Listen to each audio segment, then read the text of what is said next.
Eu tô focado em qualquer. Quando surgir a oportunidade, eu vou mandar um. Porque sim. Essa é clássica mesmo. Essa é clássica e antiquíssima, né, cara? Isso é 94, você acredita? Caralho, em 94 eu tinha 9 anos.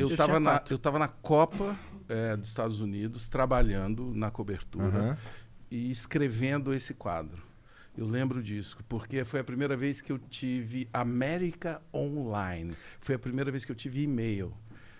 Famosa AOL. AOL, exatamente. Que era o Google da época, era super poderosa.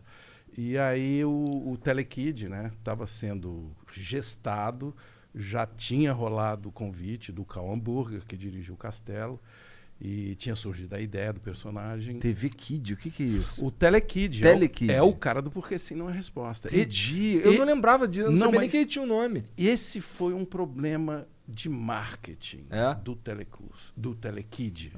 Não vou confundir os projetos.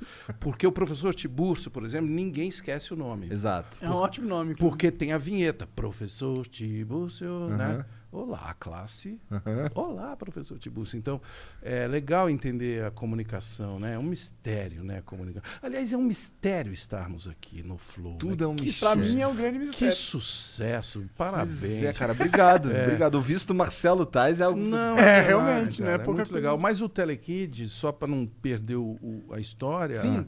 ele entrou no Castelo assim, meio de intruso, porque o projeto já estava criado.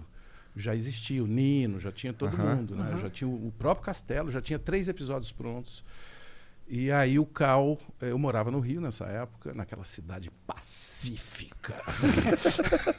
Em 94 era uma outra cidade, sem dúvida.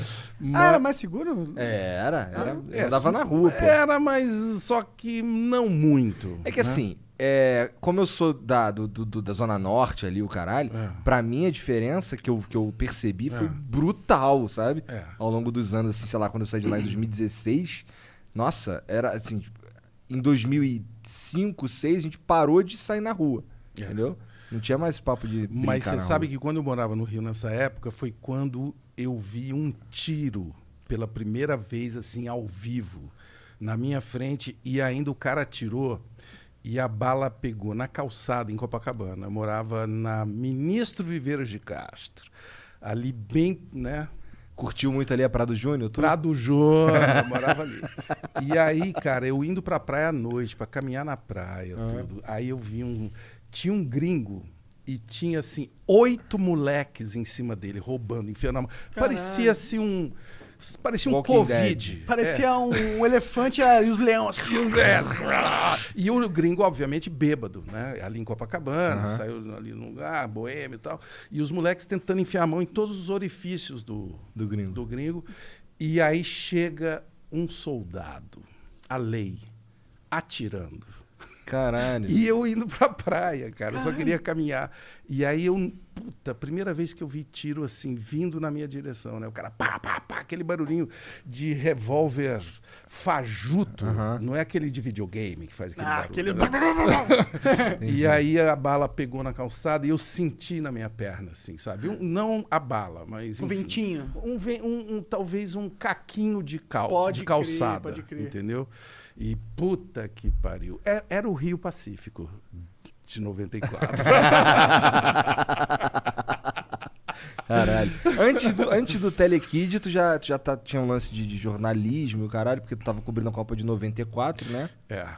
Na verdade, eu sou muito idoso. É melhor a gente nem começar. Eu comecei fazendo o Ernesto Varela, que é um personagem que é um jornalista falso, né?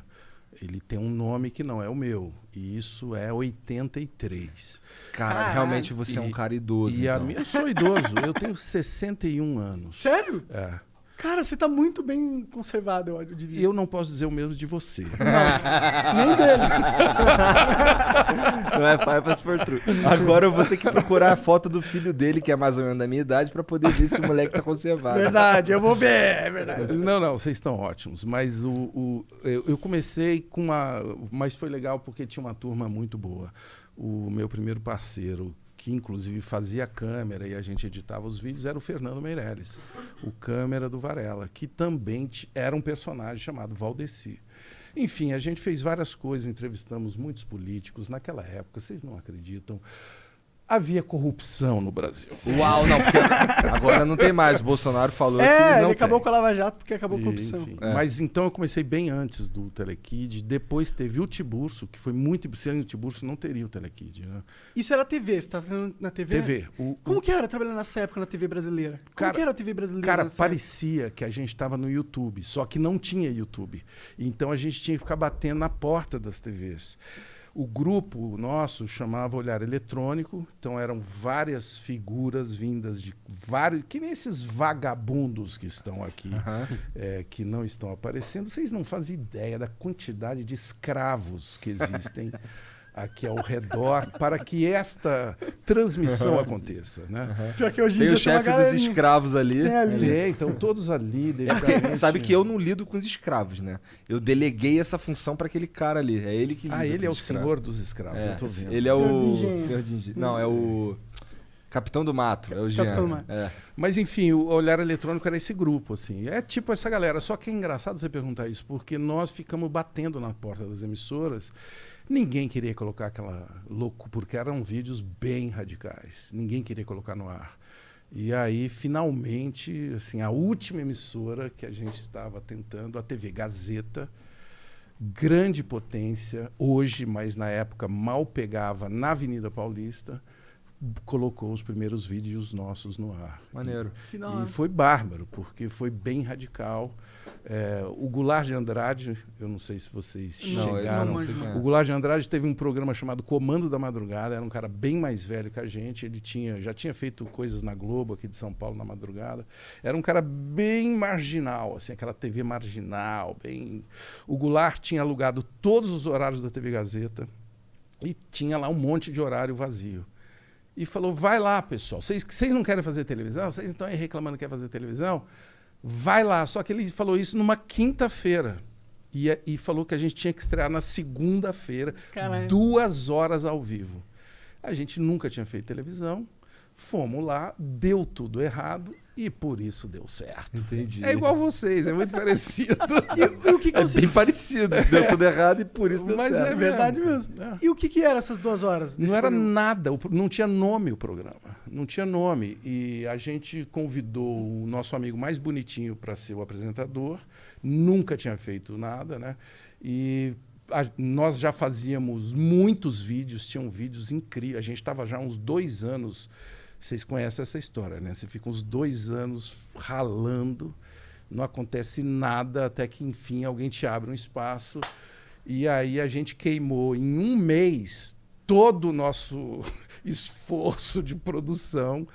E aí é que ficou legal, porque aí a gente tinha que improvisar, tinha que inventar. Assim. E aí surgiu o Varela, por exemplo, porque eu não aparecia na frente da câmera. Eu era... Puta, a minha história é muito triste, eu não deveria estar aqui contando.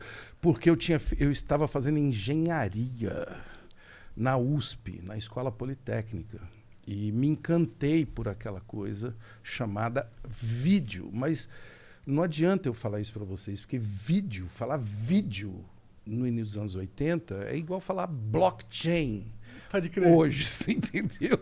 Entendi. Ninguém fazia vídeos. Nós fomos uma das primeiras produtoras de vídeo do Brasil. Que foda. Junto com várias... Tinha um movimento chamado Produção Independente, né? TV Tudo, Tadeu Jungle, um monte de artistas, Aguilar, um monte de artistas, né, fazendo vídeo. Só que nós tínhamos essa intenção de televisão, de falar com muita gente. E foi isso que nos moveu, cara. E da onde esse sucesso inicial te levou para... Como que foi caminhando essa história? Então, muita pancada, né? O Varela foi um personagem que começou entrevistando ninguém, porque eu era muito tímido. E aí eu fazia textos que eu pudesse falar só para a câmera. Textos de humor, tal, falando de economia, de política e tal. Aí um dia, o Moraes Moreira ia fazer um show na USP, né? Eu estudava lá, a maioria de nós estudávamos por lá, num circo. E ia ter uma coletiva do Moraes. Aí alguém nos avisou, vai ter uma coletiva do Moraes Moreira. Aí eu fui vestido de Varela, com o Fernando, né? E aí, na hora que acabaram durante a coletiva, eu não tive coragem de perguntar para ele nada. E na hora que acabou a coletiva, eu cheguei lá assim, Ô, Moraes, pô, será que você pode falar com a gente e tal? Aí ele perguntou, qual é o seu nome, garoto? Eu falei, Ernesto Varela. Claro, pode fazer. Eu falei, cara, ele acreditou que eu sou Varela. E aí, enfim, comecei a entrevistar figuras, né, como Moraes. E aí, na hora que eu vi, eu já estava entrevistando político. E aí o Brasil, naquela época, eu já falei, estava passando por um período de corrupção e de, obviamente, saindo de uma ditadura. Estou falando de 83, 84, 85. E aí, enfim, fiz uma entrevista que ficou muito marcante, que é a do Maluf. Né? Que eu... Qual foi essa entrevista? É uma entrevista que ele estava se candidatando a presidente, ele queria ser presidente do Brasil, contra o Tancredo, né? E havia assim, rumores de que ele era corrupto. Nossa! O Maluf? Havia rumores. E naquele dia, especificamente, era o dia do aniversário dele. Né? A gente estava em Brasília e era o dia do aniversário do Maluf e um colega dele, um partidário dele, chamado Antônio Carlos Magalhães. Já ouvi falar esse nome. Que era o grande coronel da Bahia, né? E da política brasileira durante muitas décadas, disse que ele era corrupto. Nossa! Eu falei, não é possível, mas não é possível, porque agora o amigo dele disse que ele é corrupto, né? E aí o Fernando falou, cara, nós temos que ir lá, vai ter a coletiva do Maluf, nós vamos lá. Só que no meio do caminho a gente parou numa padaria e compramos um bolo, porque era aniversário dele. Mas um bolo horrível, um bolo azul. Sabe aqueles de padaria? O cara foi lá e escolheu o pior bolo que tinha. Pior e assim, o que mais ficaria bonito na câmera. Chamasse atenção. Colorido. Fernando sempre com o seu olho de cineasta, né? Aí na hora que a gente chegou, tinha um monte de jornalistas. Quando eu cheguei com o bolo, foi assim um alvoroço, porque eu já era conhecido em São Paulo, mas em Brasília ainda não. Aí chegamos lá, os jornalistas ficaram em dúvida se eu era a favor do Maluf, se era uma armação, não sei o quê. E eu não tive dúvida, botei o bolo em cima da mesa e puxei um parabéns. Aí, pronto, né? Aí a gente ganhou acesso, a brecha para conversar com o cara. E, obviamente, fui muito trollado ali. Quem é você? Quem é você? Você é do Maluf? Pelos jornalistas. Pelos jornalistas. É que não sabiam.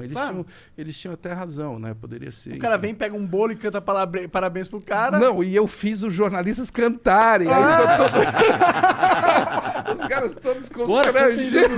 Vamos lá, gente. E o Maluf ficou sem graça também, porque ele não esperava, né? Caramba. E aí o cara cantou parabéns pro Maluf, daqui a pouco ele tá lá fazendo perguntas bizarrésimas pro Maluf. Não, aí foi quando eu fui fazer a pergunta, eu falei, doutor Paulo, tal, eu tinha preparado assim umas 12 perguntas, né? Só tem um minuto. Falei, pô, doutor Paulo, por favor, não, é um minuto. Aí eu fiz a pergunta mais importante, né? Doutor Paulo, é verdade que o senhor é um ladrão, né? Eu fui assim, eu tive uma objetividade. E com essas palavras... Eu falei, doutor Paulo, as pessoas dizem que o senhor é corrupto, que o senhor é ladrão. É verdade isso? E nós temos, assim, à época, ninguém fazia perguntas assim, né? Ninguém mandava real. A televisão era muito quadrada e não tinha essa guerrilha, né? Não tinha esse ambiente que nós estamos vendo aqui hoje, com vários canais, com opinião livre. Não tinha. Por isso que eu acho muito positivo e por isso que eu estou aqui. Eu acho que esse ambiente é muito importante, cara, da gente conversar papo reto e vários tipos de então, papo. Eu acho que a gente acabou trazendo essa ideia desse ambiente e agora estão surgindo outros ambientes, né, com a mesma pegada de liberdade, e eu acho que isso vai catapultar em mais liberdade para a comunicação brasileira no futuro. Tomara. Já pensou a doideira? Daqui a pouco todo mundo falando exatamente o que pensa? Seria um problema, hein? Ou a solução. Eu acho que pode ser um problema se ficar numa água suja de, sabe, xingar, você é um babaca, não sei o que, sabe? Se você... Mas isso não é falar o que pensa, né? Exato. Isso aí é... Antagonizar o cara à toa. Isso é agressividade, isso aí não é expressão.